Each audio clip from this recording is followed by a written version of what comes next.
During the 17th century, the city of Amsterdam basked in a golden age.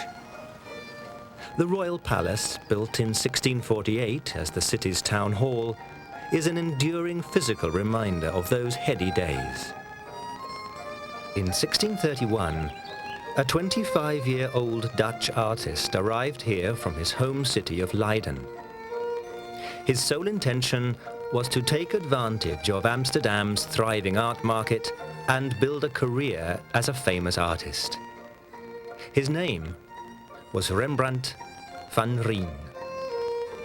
He must have a great impact on the self-esteem of artists. You could say in a certain sense he was one of the early modern artists, in the sense that one get the feeling from his work that he was very much himself.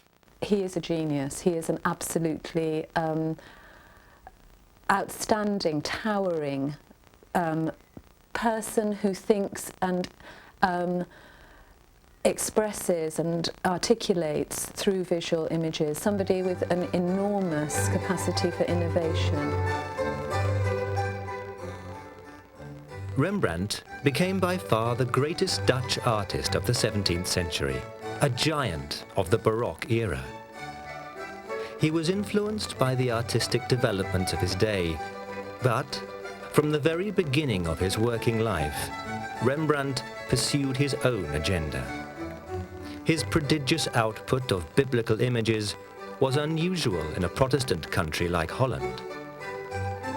He was also a pioneer of the new technique of etching, while his lifelong series of self-portraits remain unrivaled.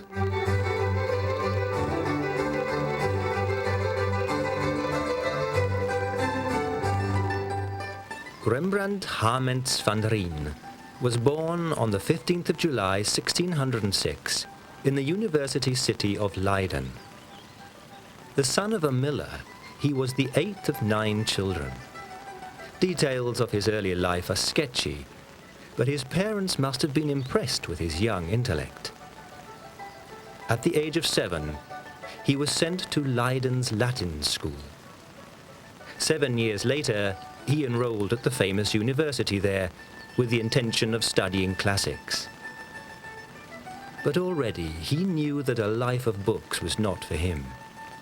He had begun to feel his real calling in life: art. Though no paintings of Rembrandt's youth have survived, at the age of just 14, he withdrew from university to begin his training as an artist. His first master was a local painter, Jacob von Swannenburg. He then journeyed to Amsterdam for a 6-month period in the studio of Peter Lastman, a painter of historical scenes. Lastman had visited Italy to experience firsthand the great paintings of the Renaissance. But the young Rembrandt chose not to visit Rome, Florence, or Venice. Already he was making his own decisions and determining his own influences. He was asked, why don't you go to Italy? And he said, well, why should I? Because there are prints available of all Italians, after the works of all great Italian masters. And Amsterdam is such an important city in the world, in the trading of art. The most important works of art come here to the market, and I can see them my own. So why should I bother and travel to Italy? Rembrandt decided not to go to Italy. I think the main reason was that he was confident in himself. He wanted to set up by himself. In many ways, Rembrandt's desire to get on mimicked the kind of attitude that was present in the new nation of the United Provinces of Holland at the same time. The influences a young artist is subject to are very hard to reconstruct. I think one of the most important teachers is not the word, but the influences must have been his friend Jan Lievens, who was younger than Rembrandt, but who was a child prodigy actually. He must have a great self-confidence, and one gets the feeling that he must have inspired in the first few years Rembrandt strongly. and that they then came into sort of artistic combat, so to say. And so his presence, and they may have even shared a studio, must have been of great importance for Rembrandt. Lievens was seen as having greater ambitions, wanting to paint on a larger scale than Rembrandt. Rembrandt at this point is painting on quite a small scale, and that's a huge difference if one compares his early work with the work of his middle life. In 1625, the 19-year-old artist was sufficiently talented to set up his own studio in his home city. The oldest known Rembrandt painting dates from that year. For its subject matter, the artist turned to the one book that filled him with enthusiasm, the Bible. This is the martyrdom of St. Stephen, a vibrant, dramatic canvas depicting the execution by stoning of the first Christian martyr. It is known as a history painting, which, at the time, was the highly regarded style of painting. With this canvas, the young Rembrandt proved his ability in the genre. History painting is painting that illustrates the dramatic, climactic, if you like, moment in a meaningful story, and it depicts significant human action that can teach you. It has an exemplary function. It can teach you how to behave. So it has moral significance and moral worth in itself. To be a history painter, you had to be able to paint anything.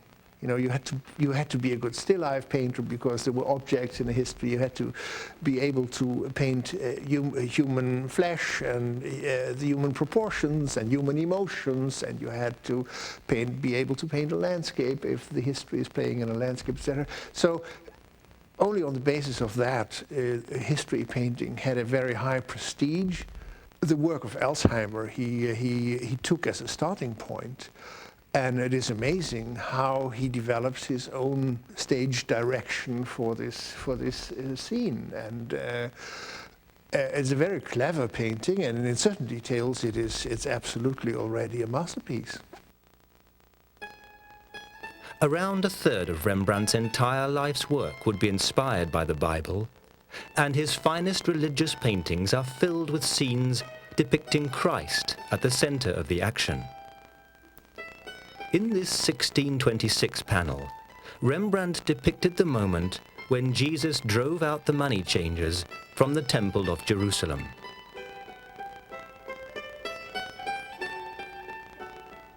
Rembrandt was not only inspired by the New Testament. In this 1636 canvas, Rembrandt brought to life a terrible event described in the book of Judges, the blinding of the Hebrew legend Samson by Philistine warriors. In the background, we see the Philistine woman Delilah clutching the hair that was the source of Samson's strength. In the foreground, the artist spares the viewer nothing in climactic drama. Samson's facial contortions are exactly what we would expect from anyone undergoing such a fate. Rembrandt also proved his ability to incorporate further narrative elements into the image, not just the actual moment of blinding. It is an image corresponding to the artistic spirit of the times, the spirit of the Baroque. The composition as a whole is built in such a way that you can grasp the painting with one glance and then start reading the details. The way to do that is basically by handling the light properly, by sort of fusing certain elements in the painting into one larger lit area. The other thing which Baroque art was special for is a very subtle play with asymmetry. So that you guide the eye through the use of light and the use of asymmetry, and in that way you bring in a certain motion into the image instead of a sum of parts. In fact, he improved on certain ideas which you must have known from Rubens, the Rubens ideas. I think he was a great thinker in these pictorial issues. Another example of Rembrandt's Old Testament paintings can be seen in London's National Gallery. This 1635 canvas depicts the feast of the Babylonian prince Belshazzar and reveals the enthusiasm for exotic jewelry and fabrics that would stay with Rembrandt throughout his working life. This can be seen also in a painting from 4 years earlier, a depiction of Rembrandt's mother as the biblical prophetess Hannah. Rembrandt's craving for expensive, exotic objects led him to purchase large quantities of them, a habit that would eventually cause his financial downfall. But when Rembrandt's mother sat down to be painted, her son's career was just taking off. By 1631, Rembrandt had established himself in Leiden. At 25, he had already taken in his first pupils, including Gerrit Dou, an artist who would later become famous for his intricately detailed canvases. Word of Rembrandt's talent spread beyond Leiden. In 1628, the statesman Constantijn Huygens, secretary to Prince Hendrik Frederik, visited Rembrandt. Huygens was immediately impressed, and his influence led to valuable commissions, including this dramatic scene from the New Testament, which depicts Christ raising Lazarus from the dead after 4 days. Rembrandt liked painting for the Bible, which of course was unusual in a Protestant country because there's this prohibition on images in Protestant churches. He liked the Bible as a source material for drama, rhetoric and action. The whole of human emotion is contained in the Bible, and Rembrandt was a great student of human emotion, so it gave him the opportunities to demonstrate what he could do. There's a long tradition in religious painting of depicting themes from the Bible. He's more or less in another way involved. He's doing other things than other artists, mainly in making a thorough study of the tradition, the iconography in graphic art, and transferring the themes he found into the art of painting. And doing it, of course, in its unsurpassed technical way, but also introducing a new way of telling the stories to the people in such a way that he always is very keen in choosing a moment in which the core of the story is very brought to its essence. When you have the intention to make history paintings, these history paintings do not deal with the kind of history we are calling history, but with the histories of the Bible, but also the histories from classical antiquity. And he also painted histories of classical antiquity. So I don't think it was a very special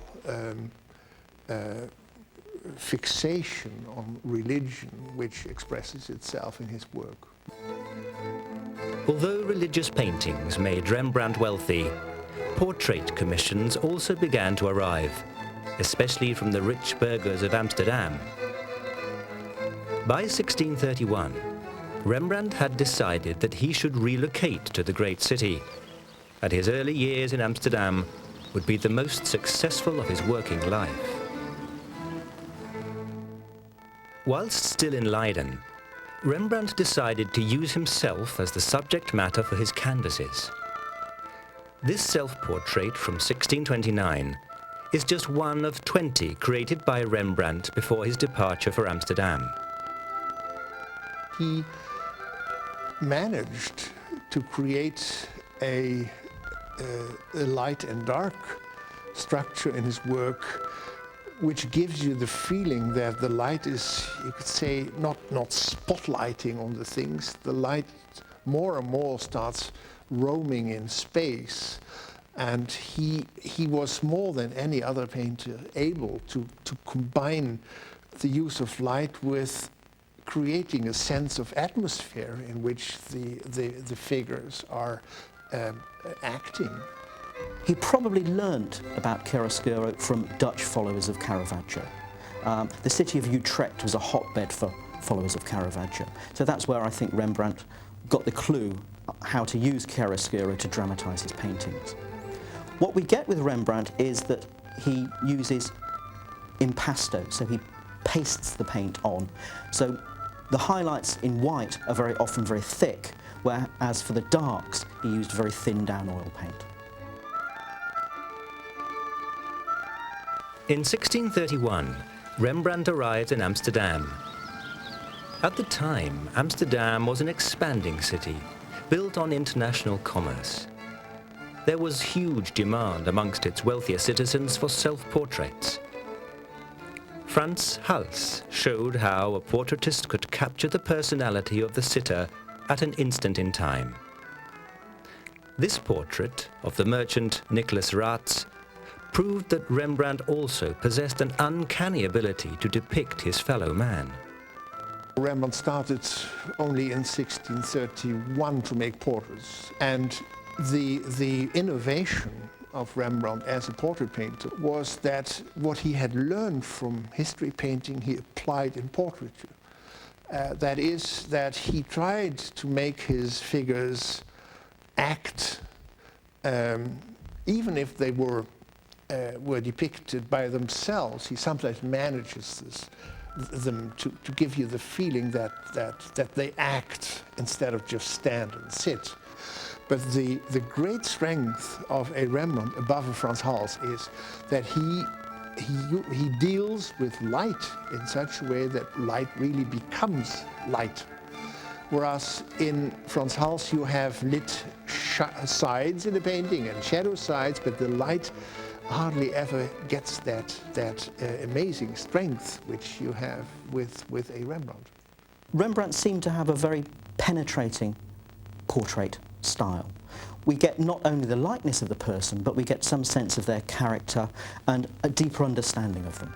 Compared to other artists of the day, for instance Frans Hals was the master of the passing moment, the kind of immediate sensation of portraiture.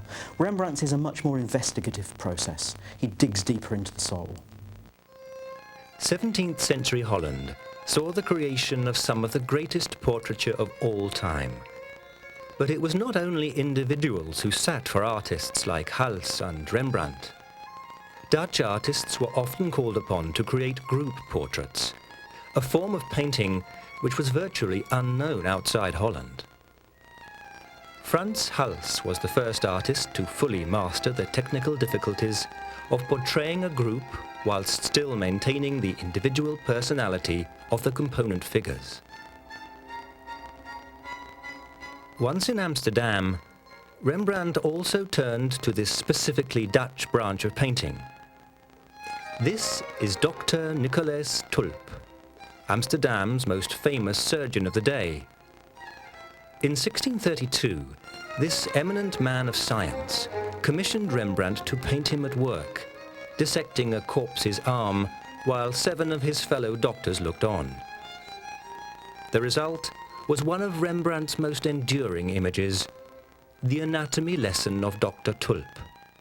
The difficulties of group portraiture is how to arrange the figures, and we know from the few group portraits that have survived by Rembrandt that he really, if you take X-rays of these paintings, you see in some of these paintings at least that he has been searching quite intensely for the right organization of the group.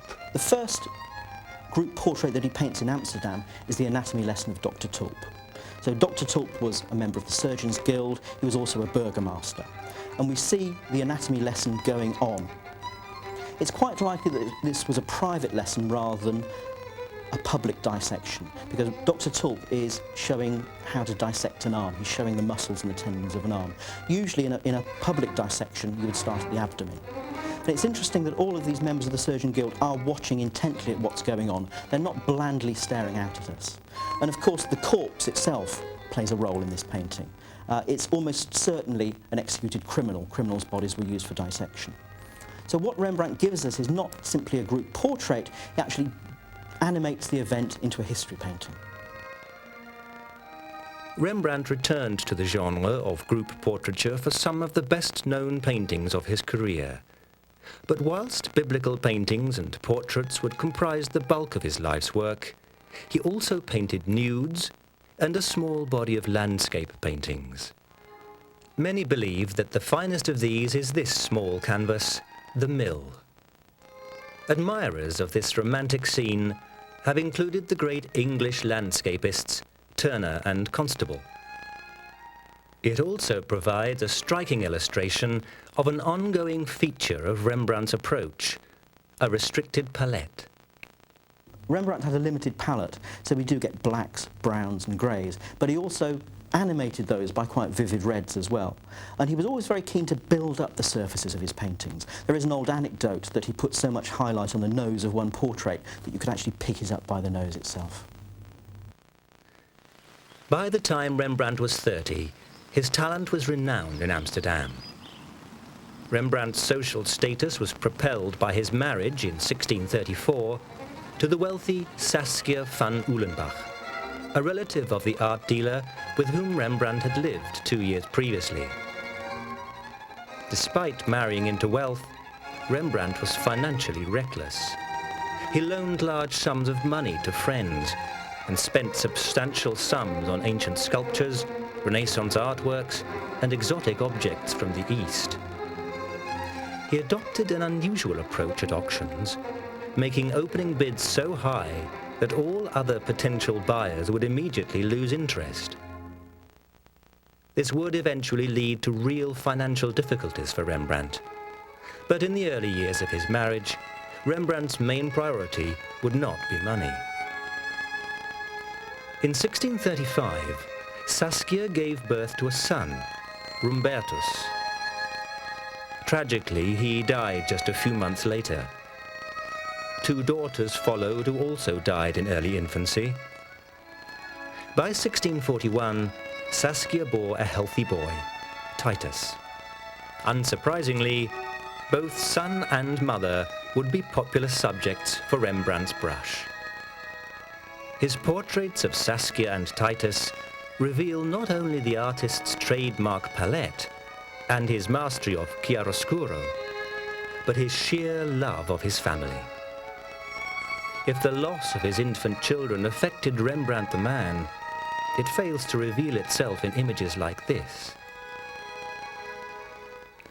By the end of the 1630s, Rembrandt was not only a great artist in his own right, but was also renowned as a teacher. Pupils came from all over Holland to study in his studio, and many would become significant artists, including Nicolai Smaes and Govert Flinck. The prodigious output of paintings from this studio has created a problem for the modern student, because many works that were once thought to be Rembrandt originals have proved to be the work of his students.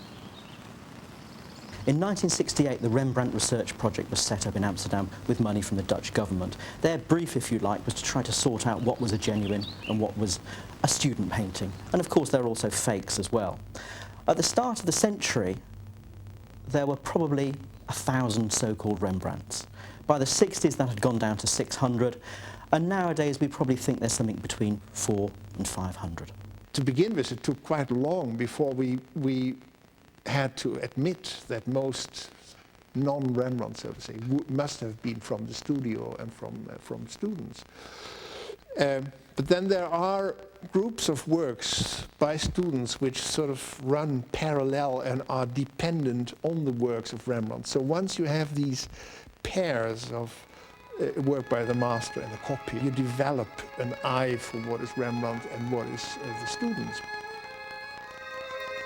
The uncertainty that surrounded some of the paintings produced in Rembrandt's studio is matched by details of the artist himself. There are long periods of time when there are virtually no surviving documents mentioning his existence, and actual quotes from Rembrandt himself are almost non-existent. We do know that in 1639 he purchased this house, number 4, Juerdenbreestraat, in the Jewish quarter of the city. The price was 13,000 florins.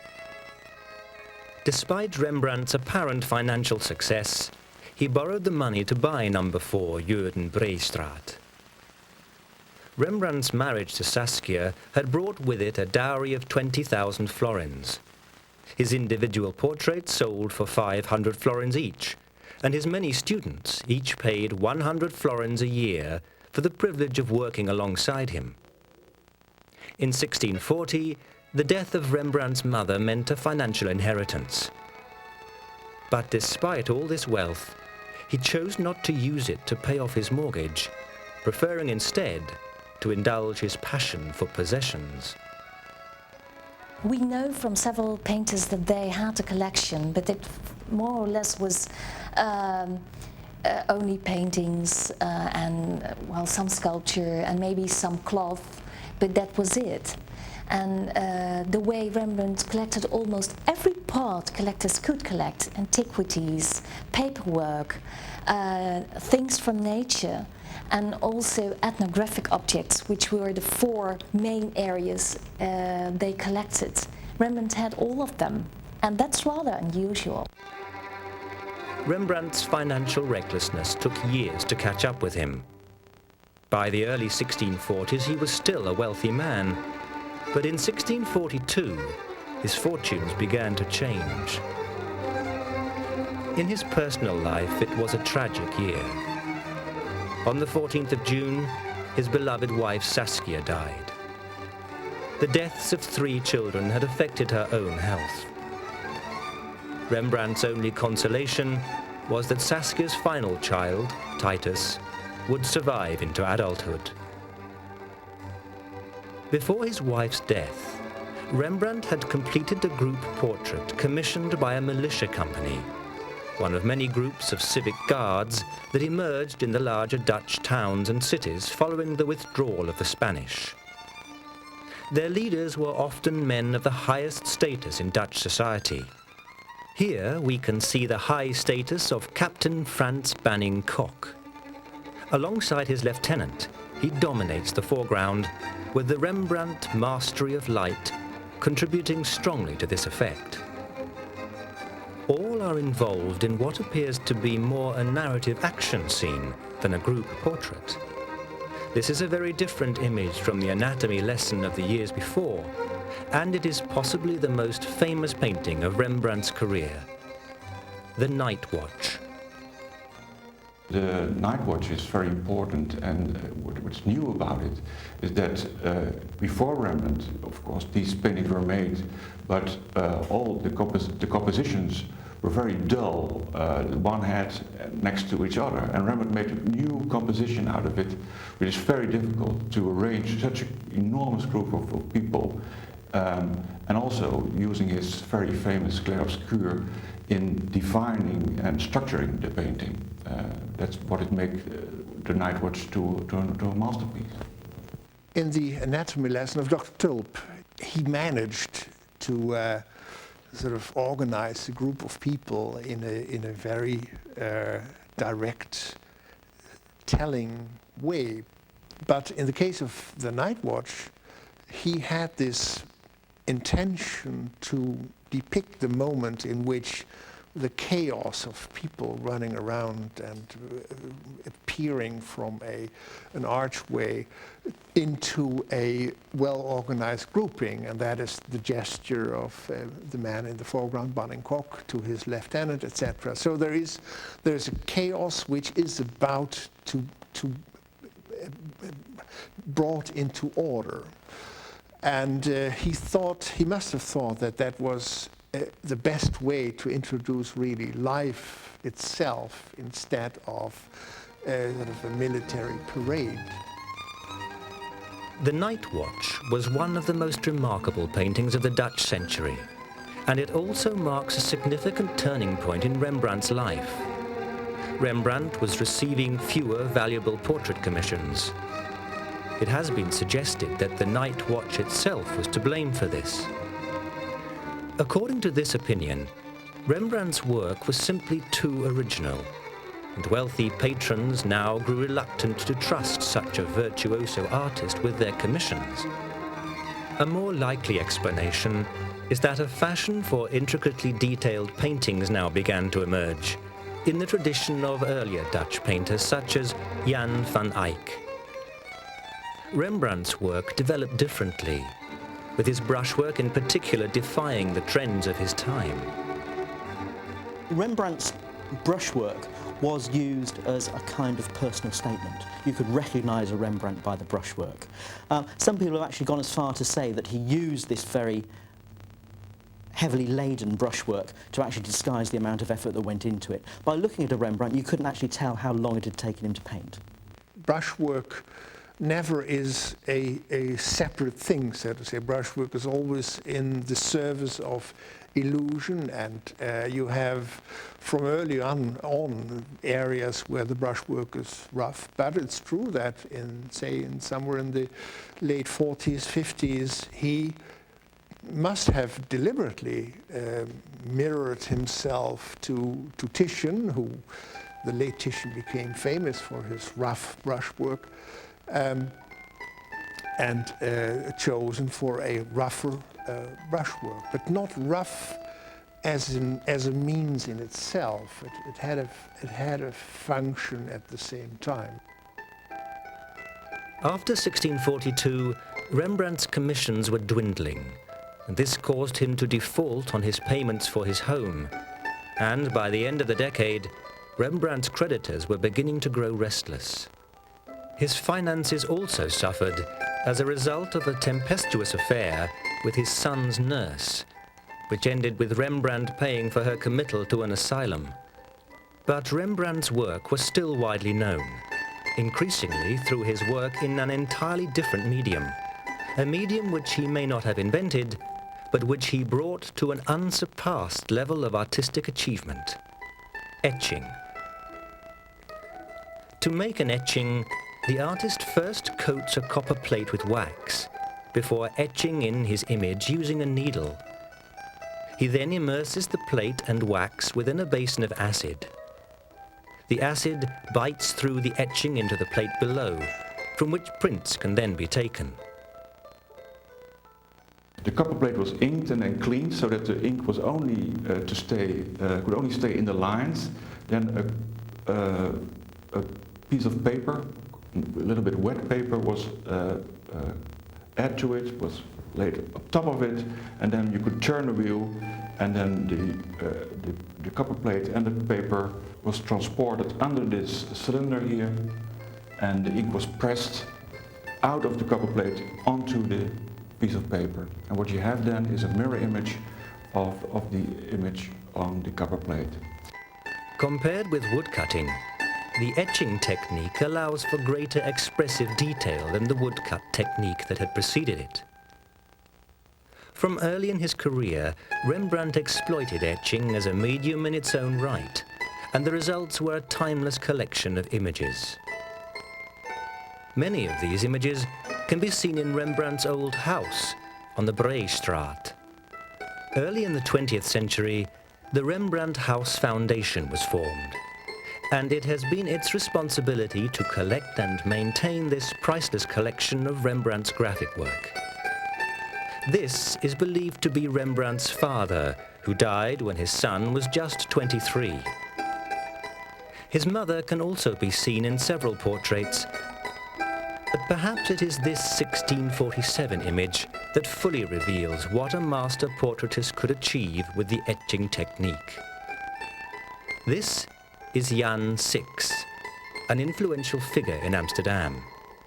Some years later, Six was the subject for one of Rembrandt's finest portraits in paint. Rembrandt's a very skilled and extraordinary draftsman, and it may well be that making etchings was a way to bring this quality of his out into the open, because drawings usually didn't get to the public. made him a lot of money. It allows for the reproduction of his ideas and the dissemination of his ideas, almost not infinitely, but you can make a lot of copies of etchings, and so that it was profitable for him. Rembrandt chose the same subject matter for his etchings as he did for his work in paint. This is especially true with his religious images. Here, Rembrandt has again derived his inspiration from the story of the raising of Lazarus to create an image full of light and drama. The moment when Christ drove the money changers from the temples can also be seen here. But of all Rembrandt's religious etchings, it is this image of Christ preaching that best expresses his genius with the needle. Completed in 1649, this is a visual representation of events described in chapter 19 of the Book of St. Matthew, a narrative image that became known as the 100 Guilder print. It is one of Rembrandt's most ambitious and at the same time sensitive works. The art lovers must have been intrigued by it, in that it is half finished. The whole idea of finish with Rembrandt's work was something which fascinated the art lovers. The whole idea of finish was not only in the case of Rembrandt, also Titian and even painters from classical antiquity, and that Rembrandt stopped at a certain point after having very finely elaborated on certain areas in the etching and left other areas in its sketchy, must have fascinated the print lovers. The 100 Guilder print, otherwise Christ Healing the Sick, was so called because it fetched the price of 100 guilders at auction. It was an enormous fee. There's another old story that says it's called the 100 Guilders print because that's how much Rembrandt paid to get his own work back. As Rembrandt entered middle age, his etchings were amongst his most popular works, and they sold for good sums of money. But by the middle of that decade, the Rembrandt's financial situation had come to a head, and in 1656, he was declared bankrupt. Over the next 2 years, his house and possessions were sold to pay his creditors. The inventory of his objects revealed a diverse collection of sculptures, jewellery, weapons and armour. But not even the sale of all his worldly goods was enough to clear Rembrandt's debts completely. At a certain point in the late 50s, there were the wars with England, which had a very bad effect on the Dutch economy, and incomes fell. And Rembrandt also stopped, not stopped really, but did not paint so much portrait anymore, which seems to be a quite deliberate action, choice.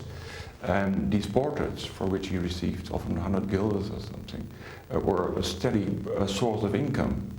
So on one side we see a negative effect on his income, but on the other hand he kept on buying precious things and objects, and it doesn't go together, I guess. And that's what gave rise to his bankruptcy.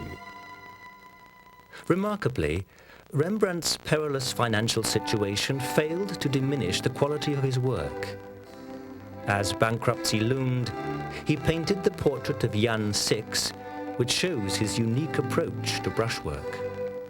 After being declared insolvent, and despite having no settled Amsterdam residence, his art continued to develop, and the images he created in the last 10 years of his life are among his greatest. Rembrandt's art flourished, partly due to the support of his son, Titus, and his mistress, Hendrikia Stoffels. These two people provided the subject matter for many paintings and etchings. London's National Gallery is home to this fine panel of Hendrikia bathing in a river.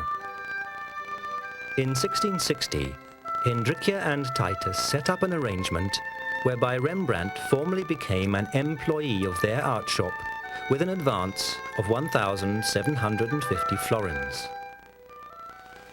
Despite the generosity of his son and mistress, Rembrandt's days of celebrity were now in the past. At this time, commissions to paint the interior of Amsterdam's new town hall were being given to the artists of the day, and they represented a gold rush of opportunity. But Rembrandt was not amongst these artists. Only the death of his former pupil, Govert Flinck, meant that Rembrandt received one commission, the Conspiracy of Claudius Civilius, a depiction of a Netherlands tribe's rebellion against the Romans in AD 70. It was a suitable subject for a confident nation that had only shaken off Spanish domination decades earlier. But the canvas was not well received, and it was removed from the town hall shortly after its completion. But Rembrandt still possessed enough influence to secure a commission for a final group portrait, a painting of 6 members of the Clothmakers Guild. Completed in 1662, it is the third of the artist's great group portraits, following the Anatomy Lesson and the Night Watch. At first glance, this image seems to have more in common with Rembrandt's first group masterpiece. It is an uncomplicated image, with no great sense of Baroque drama. But it does reveal the older Rembrandt's total mastery of painting human beings as real, living individuals with their own lives and concerns, an ability shared by Frans Hals.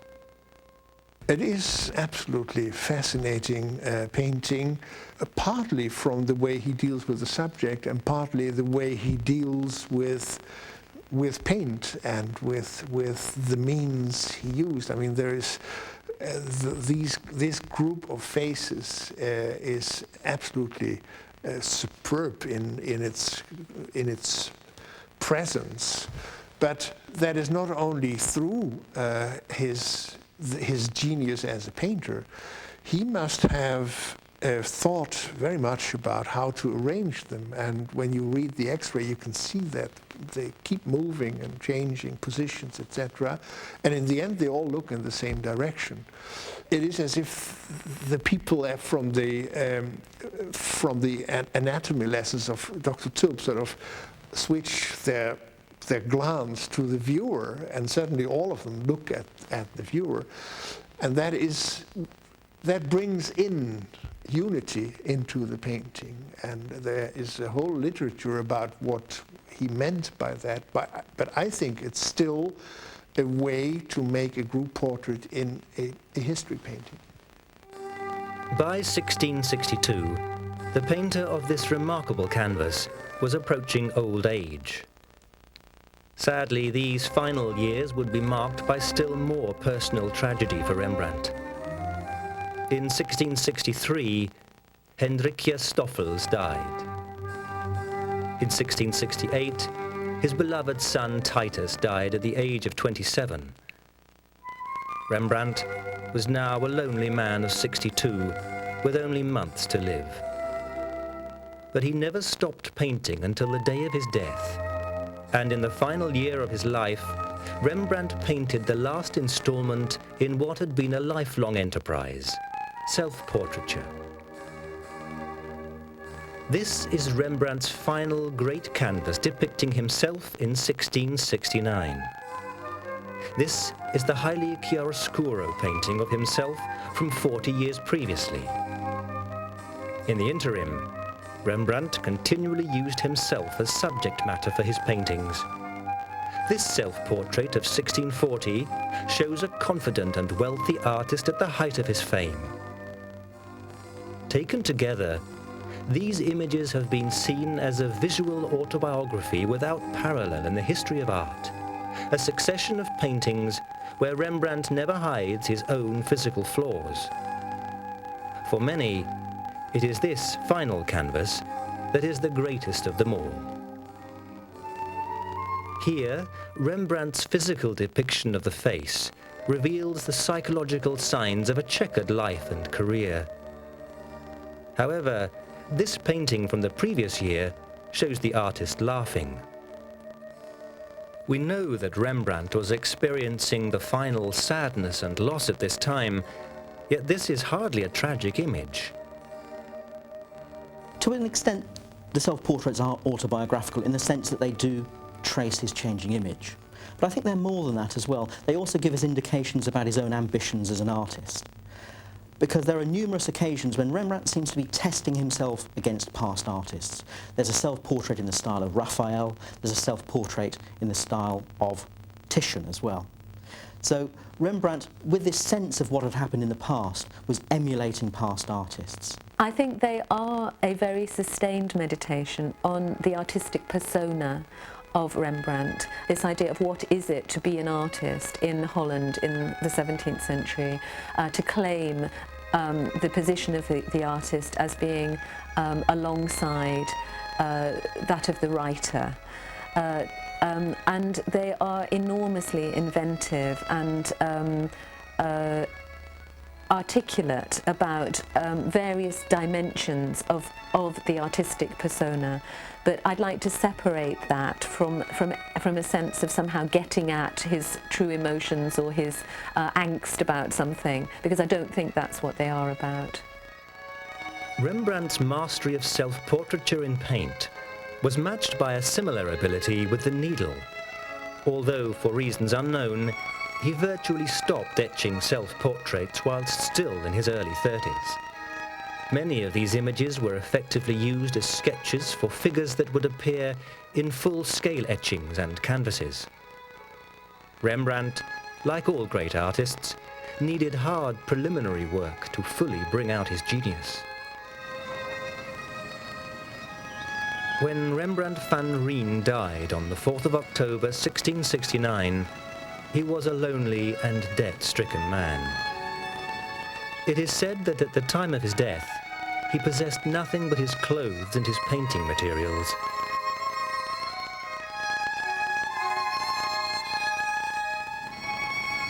Four days later, he was buried in Amsterdam's Westerkerk church.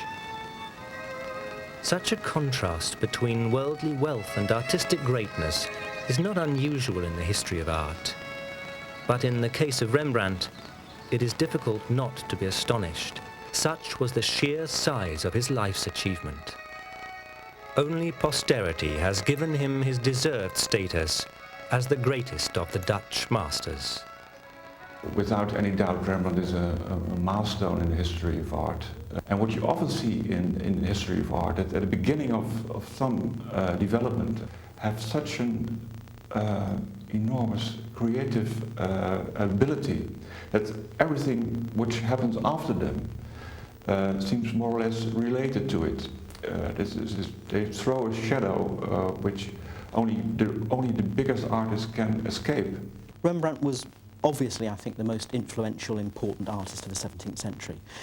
He's given us some of the most supreme insights into the workings of the human soul. The German painter Max Liebermann realised the greatness of Rembrandt. He said that when he looked at Frans Hals, it encouraged him to paint. When he saw a Rembrandt, he felt like giving up. Certain works, like the Jewish Bride or so, are really painters' paintings. I mean, he is really an artist for artists. His work conveys the feeling to everybody that he can project his own feelings in his work, and in that sense his work, like with every great artist, is truly modern and timeless.